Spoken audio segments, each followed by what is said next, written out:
Hello प्यारे बच्चों, आज हम समझेंगे लैंगिक संबंध से यानी फैलने वाले जो रोग होते हैं उनके बारे में बताएंगे। तो यानी लैंगिक रूप से संचरित होने वाले, संचरित का मतलब होता है फैलने वाले। तो दो रोगों के बारे में बताएंगे। लैंगिक का अर्थ होता है जिससे दो होते हैं, जैसे नर और मादा, तो आपस में मिलते हैं, उसको लैंगिक जनन बोलते थे। हम लोगों में यानी मानव में लैंगिक जनन होता है।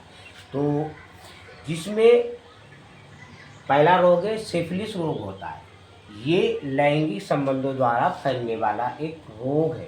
इसे ही बैनलर रोग या लैंगिक रोग भी बोलते हैं। और सिफिलिस का जो कारक होता है, फैलता कैसे, तो एक टीपो अनिनीमा पैलम नामक एक बैक्टीरिया होता है, जीवाणु होता है, वो इस यानी रोग को फैलाता है।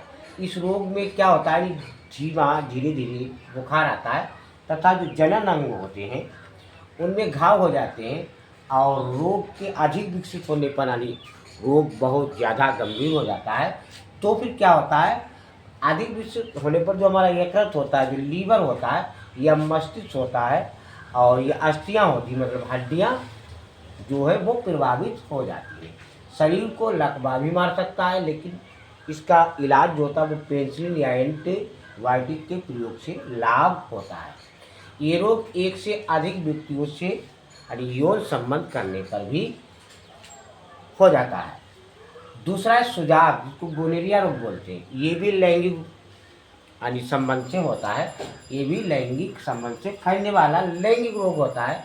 और सुजाग का जो कारक होता है यानी इसको जो फैलाने वाला जो बैक्टीरिया था होता है, उसका नाम है नीसेरिया यानी गोनेरी नामक जीवाणु है।